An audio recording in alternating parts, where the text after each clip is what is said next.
There is a fly swatter hanging on a nail by my kitchen door, and it has hung on that same nail since before my oldest boy was married. I have killed maybe a dozen flies with it in all those years. Not a dozen a summer, a dozen all told in 40 years. And if you walked in that door right now, first week of August, with the barn 30 steps off the back stoop and cattle standing in it and the compost heap working away behind the garden, you would not find a fly on the window glass, nor one circling over the table, nor one walking across the butter dish. Those two things are the same fact. The swatter does not work, and there are no flies in this kitchen, and the reason for the one is the reason for the other. Now think about the kitchen you have got. It is supper time. The door has been propped open all day because it is August and the house is close, and there are 5 of them in the room with you. One is on the rim of a glass. One keeps working at the screen with that dry rattling sound. One comes back to the same spot on your arm the moment you have waved it off. There is a strip of tape twisting over the table where company can see it, and a can under the sink you would rather not spray anywhere near the food. So you swat, and you get one, and you feel like you have done something. And by morning there are 6, and it goes on like that clean through September. I am going to show you how we handle it here, and there is no can in it, no tape, and no swatting, because the swatting was always the part that could not work. And the first thing I am going to ask you to do costs you nothing at all, and you can do it before dark tonight. My name is Gideon Riehl. I have farmed the same ground in Lancaster County the whole of my life, and there has been livestock behind my house every one of those years. Which is to say, I have every reason a man could have to keep a kitchen full of flies, and I have not got one. No exterminator has ever come up this lane. There is no bug man on the calendar and no bottle in the cupboard. What we have instead is a way of working that my father kept and his father kept before him. And the whole of it rests on one plain thing about a fly that most folks have never once been told. 2 pieces of what is coming matter more than all the rest put together. The first is a bag you can buy in any feed store in this country, sold under a name that covers 2 entirely different substances. And if you take home the wrong one and spread it where your animals stand, you will burn their feet and you will burn their lungs. And I promise you, the fellow who told you to use it never said a word about which. I will make certain you know the difference before you go near that shelf. The second is a single sentence, and I am saving it for the very end, that tells you where every fly in your house was born. Once you have got that sentence, you will not need me nor anybody else on this subject again. Stay with me for both. Here is how all this got away from us, and there is no villain in the story. Somewhere along the line, a can showed up on a shelf for $1 and some change, and it killed whatever was in the room, and for most folks, that settled the matter. When a thing in a can handles the flies you can see, nobody stands there wondering where the flies came from. So the barn work quit being taught. Hauling out on a set day, whether it looked bad or not, turned into hauling out once the smell got up. Children stopped being walked over to the wet corner behind the trough and shown it. And inside of 2 generations, a fly stopped being something a household made for itself and became bad luck that happens to you. There has never been much money in teaching a man to need nothing either. Nobody has ever sold $1's worth of anything to a fellow who went out and dried up a puddle. So let me give you the arithmetic first, because it turns the whole business around and everything after it follows from here. One female housefly lays somewhere near 800 eggs in her life. She does not lay them all at once.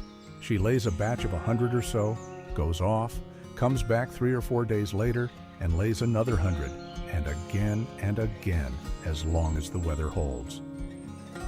Those eggs hatch inside of a day, half a day if it is hot enough. And from that egg to a grown fly walking on your window pane runs about 10 days in August heat. Cool the weather to 70, and the same journey takes 3 weeks. Down at 60 degrees, it takes a month and a half. Heat is the whole engine of the thing, which is exactly why you get away with it in April and get run clean over in August. Which means the fly on your sill this evening was laid about 10 days ago in something wet within a short walk of the door you came in through. That fly has an address, and the address is yours, not the highway, not the neighbor's backlot. It came out of one particular damp place on your own ground, and the whole time you were swatting at the ones in the air, that place was quietly making the next 400. So you are not fighting flies. You are cleaning up after a nursery you have not found yet, and no amount of cleaning up will ever get ahead of a nursery. That is why the first job is on the ground and not in the air, and it is the free one I said you could do before dark. Go and find the wet spot. I do not mean a general tidying, I mean walk your own place with your eyes down, looking for damp organic muck, because damp organic muck is the only thing on earth a maggot can live in. And there are not many candidates. They are the same few places on every farm and in every backyard in America. The bedding in the barn, down in the low corner where the floor does not quite drain. The manure pile itself, out where it stands. The compost heap, if it sits flat and wet and full of kitchen scraps. The ground under the water trough, and under the outside spigot, and under the eave where the gutter is split and has been for 2 years. A feed sack that got rained on and never got dried out. The bottom of a bin where the last of the grain went sour. A rag left standing in a bucket. And if you have got a town lot and no animals whatever, then it is your trash can.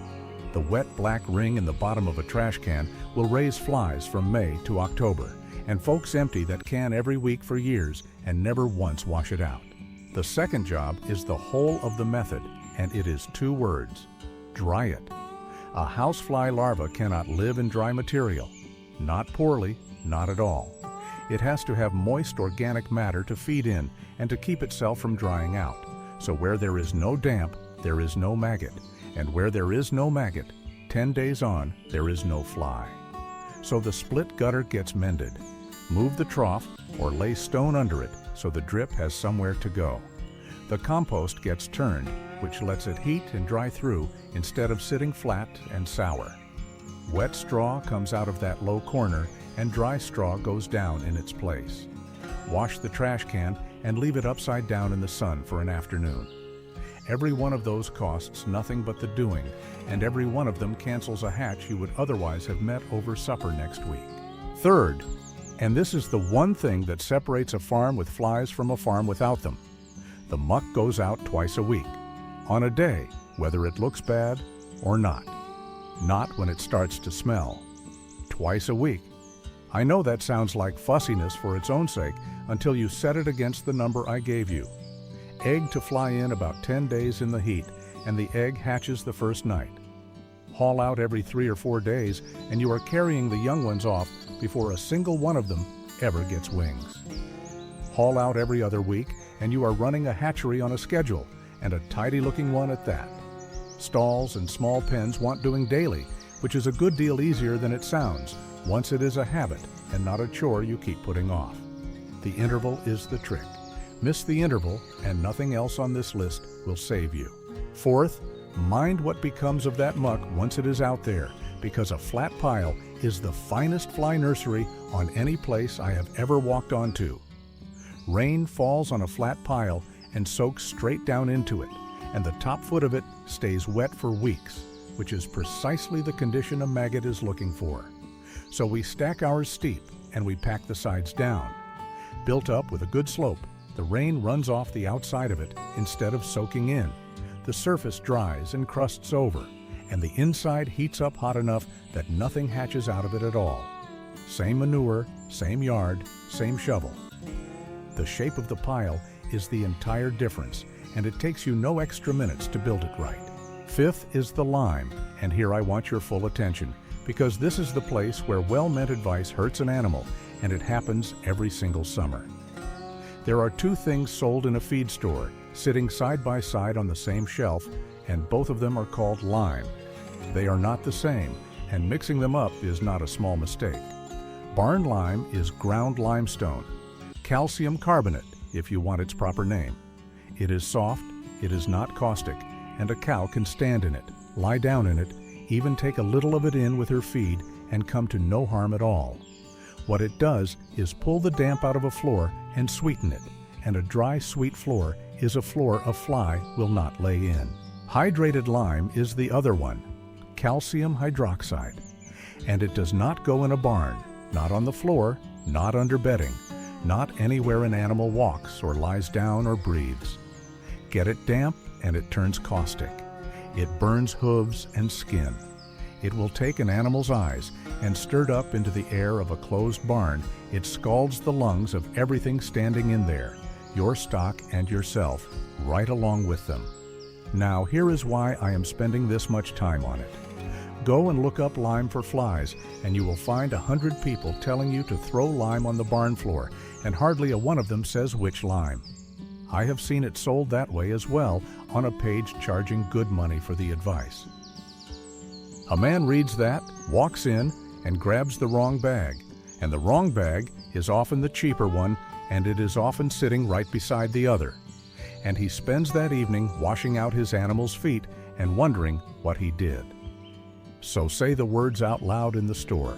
Barn lime, the ground limestone kind, and when it goes down on the floor, and clean straw goes over the top of it, so the animals are standing on straw and never on powder.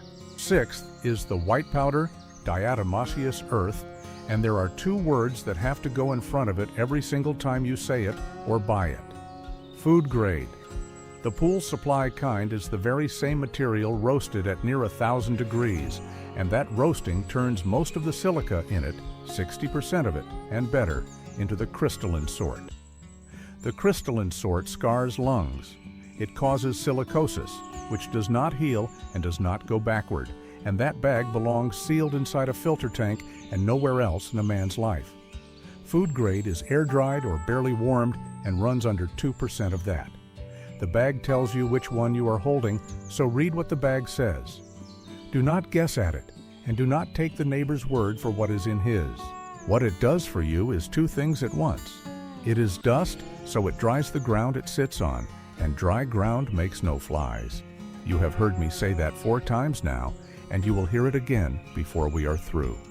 And it is abrasive at a scale too small for us to see, so a soft-bodied insect crawling over it gets its shell scored, and once that shell is scored, the creature loses its water and dries out and dies. Which brings me straight to the mistake that wastes more money than any other on this subject. It only works dry. Dust it over wet muck and you have thrown the bag away, because the moment that powder is damp, it stops scraping anything at all. So you dry the ground first. That was step 1 anyhow, and now you know why it was step 1. 2 honest words about that powder before you go buying any. The first is that it is not poison and it is still dust, and dust has no business in your lungs or in a child's. Mask on your face when you are spreading it, children out of the barn, and stand upwind of your own shovel. Not toxic and safe to breathe are 2 different sentences, and folks run them together all the time. The second thing you will not hear from anyone selling it: that powder is not choosy. It cannot tell a fly from a honeybee. Anything soft-bodied that crawls across it gets the same treatment, and that includes the bees working your garden, so it goes on the manure ground and the barn floor, and it never goes on a blossom, not once. I have seen this stuff advertised with a promise that it is safe for the pollinators, and that promise is not a true one, and I would sooner lose you as a viewer than hand it to you. And one more thing while I am being straight with you. I am not going to give you ounces per square foot. There is a figure that gets passed around, but I could not trace it back to anybody I would trust with your money. So instead, I will tell you what I actually do out there. A light coat, so the ground looks dusted and not covered, and gone over again after a rain. For the folks who want the whole of this written down to work from, the list of breeding places to walk with a lantern, the hauling schedule set out on a calendar, the 2 limes by their proper names and where each one belongs, how to read a bag for food grade, and the way we build a pile so the rain sheds off it. I have put all of it into the Amish Home Guide, and the link to it sits right below this video. It is there if you would rather have it in your hand, out in the barn, than in your head. That is the only time I will bring it up. Now back to the work. 7th, and I am going to mark this one honestly before I say a word of it, the way I would want a man to mark it for me. We keep a saucer of cider vinegar on the sill and a head of garlic hung by the summer kitchen door.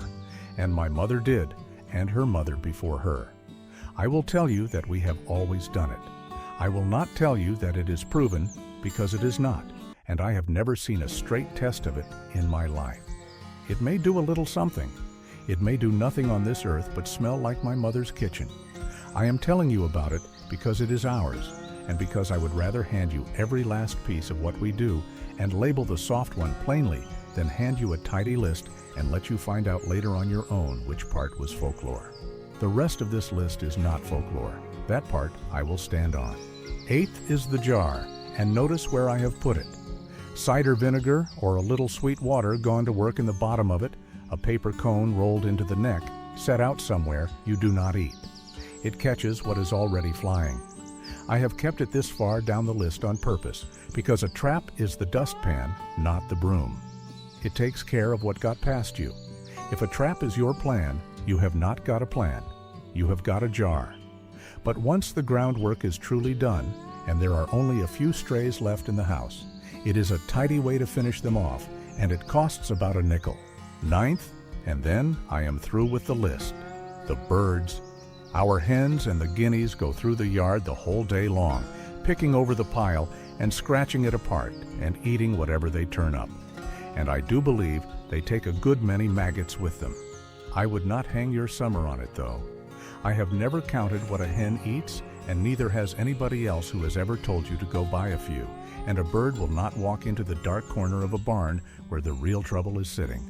So keep fowl by all means. Fowl earn their feed twice over. Only do not make them your fly plan, because they cannot carry it. Now let me be square with you about what I have promised you here. I said there are no flies in my kitchen, and there are none in it today, and that is a true thing about this farm after 50-odd years of working it this way. I am not going to stand here and tell you that you will never see another fly as long as you live. Somebody's fly will come in your door on a warm evening, the same as somebody's fly comes in mine now and again. What I will promise you is the collapse. If you go find the wet places and dry them out and haul the muck twice a week, by the end of the second week, you will notice that the noise in the room has stopped, and by the end of the month, you will have forgotten the swatter is on the nail. That is a different promise from never, and it is the one I can actually keep. And here is the sentence I have been saving since the start, the one that means you will not need me again on this. Behind every fly in your house there is water standing somewhere it ought not to be. That is the whole of it. Every last one of them was raised in damp, close by, inside the last 10 days, and that damp is always something a person could have gone out and fixed. A gutter, a trough, a flat pile, a sack, a can nobody thought to wash. Find the water and the flies stop coming. Everything else, the can under the sink and the tape over the table and the swatter on the nail, and yes, the lime and the powder and the jar right along with them, is an argument with something that already happened. So here is what I want you to do this week, and I have kept it to what fits in an evening and a Saturday. Tonight, before dark, walk your own ground with your eyes down and find the damp. Look under the trough and under the eave where the gutter runs and along the flat, wet side of the compost heap. Then dry those places out, stone beneath the drip, the gutter mended, the wet straw out and dry straw down, the trash can washed and left in the sun.